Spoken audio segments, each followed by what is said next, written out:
नमस्कार दोस्तों।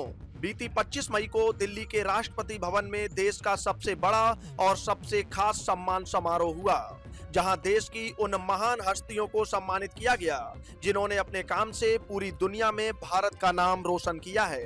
राष्ट्रपति द्रौपदी मुर्मू ने अपने हाथों से इन विजेताओं को पद्म पुरस्कार सौंपे। इस बार सरकार ने कुल 131 लोगों को यह सम्मान देने का ऐलान किया था और पहले चरण में 66 हस्तियों को ये मेडल दिए गए। इस पूरे समारोह में एक ऐसा पल भी आया जब वहां मौजूद हर शख्स की आंखें नम हो गईं। जब गुजरे जमाने के दिग्गज अभिनेता धर्मेंद्र को मरणोपरांत यानी उनकी मौत के बाद दिए गए पद्म विभूषण सम्मान को लेने के लिए उनकी पत्नी हेमा मालिनी स्टेज पर पहुंची। हेमा मालिनी जैसे ही देश का यह दूसरा सबसे बड़ा सम्मान लेने आगे बढ़ी तो हॉल में बैठी उनकी बेटी अहाना अपने आंसू रोक नहीं पाई और रो पड़ी। यह वाकई पूरे परिवार और सिनेमा जगत के लिए बहुत ही भावुक कर देने वाला पल था। लेकिन क्या आप जानते हैं कि देश के ये सबसे प्रतिष्ठित मेडल आखिर बनते कहां हैं और सरकार इन चमचमाते हुए पदकों को तैयार करने में कितना पैसा खर्च करती है? तो आज हम आपको इसी के बारे में सब कुछ बहुत ही आसान भाषा में समझाने वाले हैं। तो आपको बता दें कि ये जो पद्म विभूषण, पद्म भूषण और पद्म श्री के मेडल होते हैं, इन्हें हमारे देश में सिर्फ एक ही खास जगह पर बनाया जाता है और वो जगह है पश्चिम बंगाल के कोलकाता में स्थित अलीपुर टकसाल। टकसाल उस सरकारी कारखाने को कहते हैं जहां देश के सिक्के ढाले जाते हैं। यह अलीपुर टकसाल बहुत पुरानी और ऐतिहासिक है, जो भारत सरकार के वित्त मंत्रालय के अधीन काम करने वाली एक बड़ी कंपनी के तहत चलती है। इसी जगह पर हमारे देश की करेंसी यानी सिक्के, सरकारी मेडल और दूसरी बेहद सुरक्षित सरकारी चीजें बहुत ही सावधानी के साथ तैयार की जाती हैं।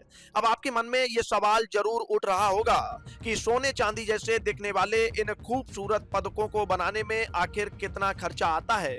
तो आपको बता दें कि भारत सरकार कभी भी आम जनता के सामने एक एक मेडल को बनाने की असली और सटीक लागत का खुलासा नहीं करती है, क्योंकि ये देश के आत्मसम्मान और गौरव से जुड़े होते हैं। इसलिए इनकी कोई कीमत तय नहीं की जा सकती।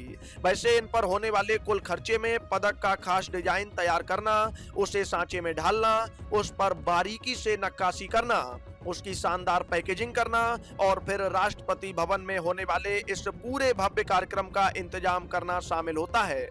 इसका पूरा विस्तृत बजट सरकार अपने पास ही सुरक्षित रखती है।